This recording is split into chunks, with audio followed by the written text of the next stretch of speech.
अस्सलाम वालेकुम मेरे समझदार पाकिस्तानियों। मेरा नाम रेहान तारिक है और आप मेरा यूट्यूब चैनल और फेसबुक पेज देख रहे हैं। करोड़ा दरूद आका दो जहां नबी मेहरबान मोहम्मद मुस्तफ़ा सल्लल्लाहु अलैहि वसल्लम पर। इस दुआ और इस उम्मीद के साथ इस व्लॉग का आगाज करते हैं कि अल्लाह रब्बुल इज्जत इस मुल्क के फैसला साजों के दिलों में समझदार पाकिस्तानियों के लिए नरमी पैदा कर दे। एस्टैब्लिशमेंट को लाठी गोली बंदूक किसने दी? पाकिस्तान मुस्लिम लीग नून लेड कोलिशन और एस्टैब्लिशमेंट की माबैन ठन गई है। इनफैक्ट पाकिस्तान मुस्लिम लीग नून और शहबाज हुकूमत की एस्टैब्लिशमेंट के साथ ठनी हुई नजर आ रही है। इसकी बुनियादी वजह क्या है, डिटेल्स इस व्लॉग का हिस्सा होंगी, लेकिन उसके साथ ही अभी बड़ी इंपॉर्टेंट डेवलपमेंट्स हुई है। और उन डेवलपमेंट्स में सबसे इंपॉर्टेंट डेवलपमेंट बिलावल भुट्टो जरदारी की मौलाना के दर पे दस्तक है। और ये मौलाना के दर पे दस्तक शहबाज साहब के लिए खतरे से खाली नहीं है। दूसरी इंपॉर्टेंट चीज, शहबाज साहब गुज़श्ता 6 महीने में 5वीं दफ़ा एमबीएस के चर्रों में जाके बैठे हैं। ये क्या मामला है? ये मौमा भी इस व्लॉग में हल करेंगे। लेकिन उसके साथ ही लगता ये है कि पाकिस्तान तहरीक-ए-इंसाफ का जो बयानिया है, उसका जादू सर चढ़ के बोल रहा है। बैरिस्टर गौहर ने एबटाबाद में मीडिया से गुफ्तगू की है और अब वो कह रहे हैं कि हमारे 5000 कारकुन लापता हैं। ये वही बैरिस्टर गौहर हैं, जो अब से पहले ये कह रहे थे और क्लैरिटी दे रहे थे कि जी 12 लोग हैं, सिर्फ 12। बावजूद इसके कि बहुत से लोगों ने 278 का, सैकड़ों का, 20 का, 30 का, 40 का नंबर कोट किया, लेकिन अब बैरिस्टर गौहर साहब ये कहते हैं कि हमारे 5000 कारकुन लापता हैं। और ये बात एक ऐसे मौके पर की जब वो खुद शहीद होने वाले कारकुनान के अहले खाना से ताज़ियत के लिए पहुंचे थे। और लगता ही है कि पाकिस्तान तहरीक इंसाफ और असद कैसर साहब भी कुछ ऐसी बातें कर रहे हैं। और अली अमीन गंडापुर साहब ने तो जो शहीद कारकुनान हैं उनसे मुतालिक वजीर आजम को खत लिखने का फैसला कर लिया। यानी जो कुछ हुआ पश्तूनों के साथ खैबर पख्तूनख्वा में, उस पर अब अली अमीन गंडापुर ने वजीर आजम को खत लिखने का फैसला किया है। असद कैसर भी जो खून की होली खेली गई वो इसका इशारा कर रहे हैं, हवाला दे रहे हैं कि भी ऐसा नहीं हो सकता कि हम उस पर चैन से बैठे, हम नहीं बैठेंगे। और साथ ही बैरिस्टर गौहर ये कह रहे हैं कि 5000 कारकुनान लापता है।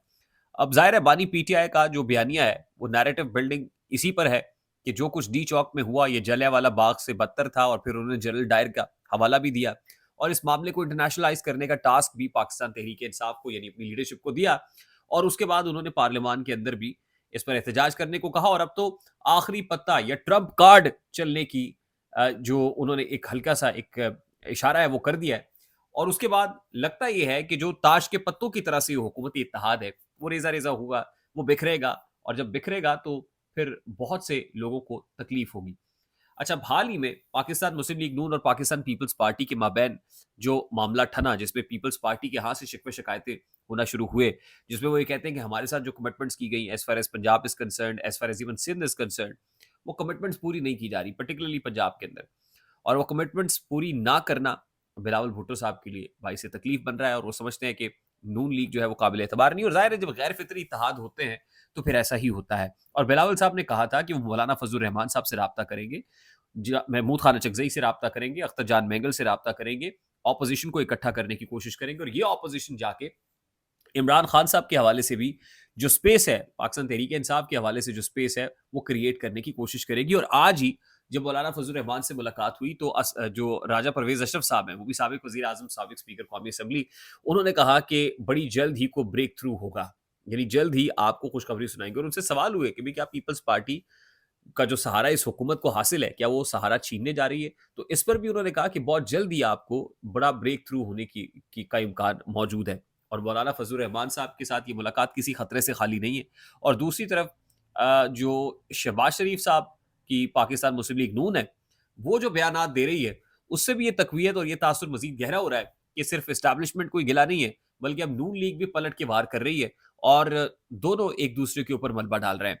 आज ही जो हैं जावेद लतीफ़ साहब, पाकिस्तान मुस्लिम लीग नून के शेखुपुरा से जावेद लतीफ़ साहब ने कहा कि ये एस्टैब्लिशमेंट को लाठी, गोली, बंदूक जो है वो कैसे मिली? वो कहते हैं 9 मई ये एस्टैब्लिशमेंट बहुत बेजान हो चुकी थी।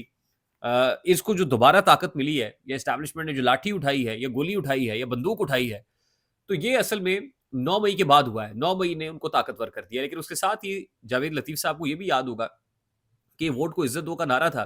और जैसे ही आपने वोट को इज्जत दी तो आप लोगों ने सब ने मिलकर असल में एस्टैब्लिशमेंट को इतना मुंहजोर और ताकतवर कर दिया कि इमरान खान तो न्यूट्रल रहने की बात कर रहा था, अदम मुदाखलत की बात कर रहा था सियासत में, लेकिन आपने कहा कि आप बैल मुझे मार, और अब आप शिकवा कर रहे हैं कि एस्टैब्लिशमेंट के पास लाठी भी है, गोली भी है, बंदूक भी है। जबकि एस्टैब्लिशमेंट ये कह रही है कि भाई तुम्हारी mismanagement, bad governance, poor performance ऐसी है कि तुम्हें पता ही नहीं है एहतजाजों से निपटना कैसे, गोली चला देते हो। और फिर वो सवाल करते हैं पीटीआई वाले, गोली क्यों चलाई? गोली किसने चलाई? और अब उनको एक नैरेटिव मिल गया है और ये नैरेटिव बहुत देर तक और बहुत दूर तक आपका पीछा करेगा और वो कर रहा है। और उससे तकलीफ भी हो रही है। उससे तकलीफ ये हो रही है कि आप नून लीग ये कह रही है एस्टैब्लिशमेंट ने किया है, एस्टैब्लिशमेंट कह रही है आपकी मिसमैनेजमेंट है कि आप एहतजाजों से निपट ही नहीं सकते। और फैसल वोटर साहब आके एस्टैब्लिशमेंट की तर्जुमानी भी कर रहा है कि ये बड़ी ही पुअर परफॉर्मेंस है इस गवर्नमेंट की, इसकी मिसमैनेजमेंट है, मिस हैंडलिंग है, जिस तरीके से उन्होंने पीटीआई के प्रोटेस्ट को हैंडल किया है। अब इस मामले में इसी को कैपिटलाइज करते हुए पाकिस्तान पीपल्स पार्टी चाहती है कि सीट्स को एक्सचेंज कर लिया जाए और एस्टैब्लिशमेंट का जो इब्तदाई फार्मूला 4 था उसके ऊपर भी अमल दरामद कर लिया जाए कि पाकिस्तान मुस्लिम लीग नून जरा पीछे चली जाए और पाकिस्तान पीपल्स पार्टी अगली सफों में आ जाए।